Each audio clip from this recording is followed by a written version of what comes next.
Bonjour à tous et bienvenue dans ce tutoriel autographe dans lequel nous allons créer cette transition arc-en-ciel d'une manière relativement rapide et ce uniquement avec 3 calques.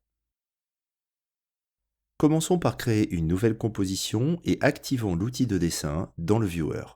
Autographe dispose de différents outils permettant de créer des formes pleines, des contours, les deux en même temps ou des formes au bord diffus. Sélectionnons l'outil Stroke Layer nous permettant de dessiner une courbe dont l'épaisseur sera réglable et dont la couleur est par défaut violette.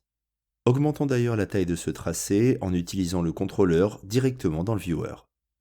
Désactivons le mode clipping du viewer afin d'apprécier cette courbe en dehors des limites du format de la composition. Et dans la stack, pressons la touche Alt et double-cliquons sur le slot de la source afin de la déplier et ainsi accéder au générateur. Le layer qui vient d'être créé est en effet un layer tout à fait classique mais disposant d'un générateur ShapeStroke. Avant toute chose, réglons la durée de cette composition à 4 secondes et sa fréquence à 30 images par seconde. Plaçons-nous au début de l'animation et jouons avec le paramètre End du stroke qui va nous permettre de révéler ce tracé progressivement. Plaçons une première keyframe de valeur 0, puis un peu plus loin dans l'animation, une deuxième keyframe de valeur 1. L'animation de ce paramètre se déroule sur 1 seconde. Nous allons passer dans le Graph Editor afin de changer l'interpolation entre ces deux clés et choisir un mode cubique afin d'avoir une accélération au début et une décélération à la fin de l'évolution de ce paramètre. Revenons en mode d'Opsheet et créons un nouveau générateur de type Instancer. Le but de l'instancer est de dupliquer des éléments, que ceux-ci soient générés localement dans le paramètre template ou que ceux-ci soient liés au paramètre template. Il est donc possible de se rendre sur le layer utilisant le générateur StrokeShape, d'effectuer un copy link, puis d'aller dans le paramètre template de l'instancer et d'effectuer un paste link. Le template pointe à présent vers ce générateur contenu dans un autre layer. On peut considérer notre premier layer comme une sorte de modèle auquel l'instancer fait référence. Nous pouvons à présent cacher ce layer de référence et augmenter le nombre de duplicata, même si pour l'instant ceux-ci se superposent les uns aux autres.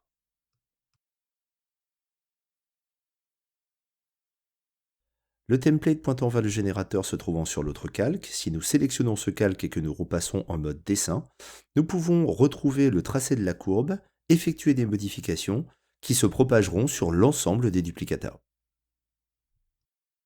Si nous manipulons les paramètres d'Instance Transform, et en particulier la position, nous voyons que toutes les copies vont se déplacer de la même façon.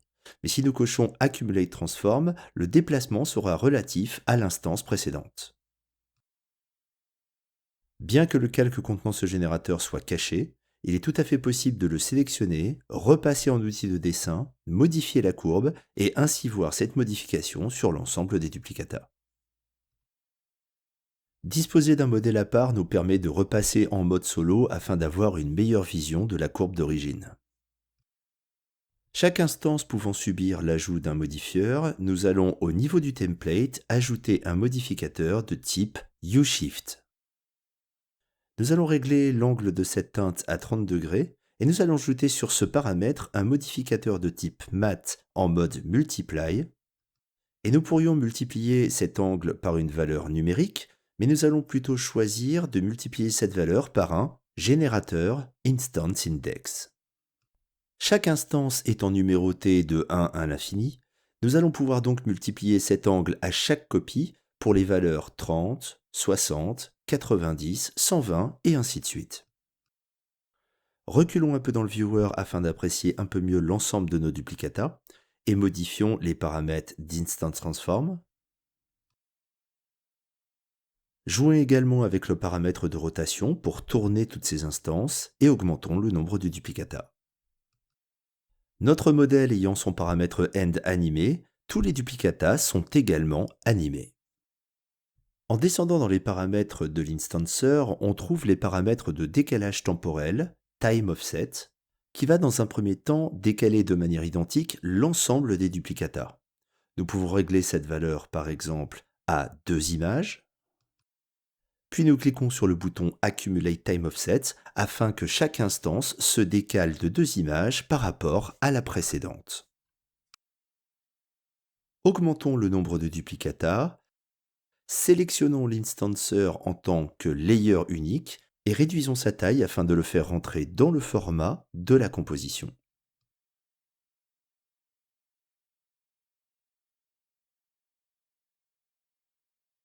Nous pouvons réactiver le clipping du viewer ainsi que l'autofit et donner un peu plus de place à notre viewer. Afin que tous les duplicata de notre instancer commencent à l'extérieur du cadre, nous pouvons resélectionner le calque contenant notre modèle, repasser en outil dessin et modifier la courbe d'origine. Retournons dans notre générateur stroke, déplions le pass group contenant tous les tracés, actuellement nous n'en avons qu'un seul, et créons une première keyframe afin de garder en mémoire la forme de ce tracé. Avançons un peu dans l'animation et déplaçons ces points de contrôle, ce qui créera une deuxième keyframe et donc créera une animation pour ce tracé, animant du même coup tous les duplicata. Le tracé d'origine a été animé par 2 keyframes placés sur le paramètre end, ce qui permet de faire apparaître nos courbes progressivement. Sélectionnons ces clés, effectuons un copier, sélectionnons le paramètre start et maintenant choisissons de faire un coller à l'endroit où se trouve la tête de lecture. Il est bien sûr possible de déplacer les clés après leur duplication afin de changer la temporalité et ainsi faire disparaître ces courbes un petit peu plus tard. Pour ajouter un calque de texte à la pile, il est possible d'utiliser l'outil texte disponible dans le viewer, puis de double-cliquer dans l'espace de la composition. Mais on peut également cliquer sur le bouton plus au-dessus de la timeline afin de rajouter un nouveau générateur texte. Passons ce calque en mode solo et déplions le contenu de son générateur avec Alt et double-clic sur la source afin d'accéder à son défaut style pour choisir une typo de type Impact. Changeons le contenu du texte pour taper le mot Rainbow. Changeons la taille de base du texte, revenons dans les paramètres de transformation afin de décaler notamment l'anchor point du calque, ce qui nous permet à présent de faire varier le scale du layer. Nous commençons par une première clé sur le scale à 0,85, puis au cours du temps, nous allons créer une deuxième keyframe afin de le faire grandir. Désactivons le filtre qui n'affichait jusqu'à maintenant que le scale et rendons-nous dans le paramètre animator du texte qui nous permet d'animer différents paramètres comme l'opacité, la position ou encore la rotation.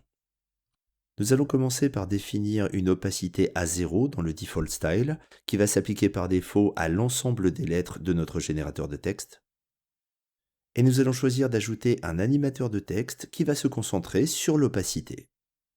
L'ensemble des caractères apparaît à nouveau car cette opacité de 1 est appliquée à tous les caractères compris dans le range selector, dont les valeurs de début et de fin sont 0 et 100%. En animant ce paramètre end, nous allons pouvoir révéler les caractères un à un. Plaçons une première keyframe sur le paramètre end à 0%, puis faisons évoluer cette valeur pour progressivement faire apparaître tous les caractères. Il nous suffit à présent de sélectionner les clés pour le paramètre end, les copier dans le paramètre start afin de faire ensuite disparaître progressivement les lettres du texte. Nous déconnectons le mode solo du texte afin de faire apparaître l'arc-en-ciel juste derrière lui. Et nous allons changer le mode de fusion de ce texte afin par exemple de sélectionner Overlay. Le changement se faisant de manière interactive, il est donc facile de trouver le mode de fusion adéquat, comme par exemple le différence. Tous ces éléments apparaissant et disparaissant sur un fond transparent, il est donc maintenant possible de rendre cette animation et de l'utiliser comme transition dans vos vidéos. Nous verrons également dans un autre tutoriel comment convertir ce projet en template dont le texte pourra être éditable. Merci de votre attention.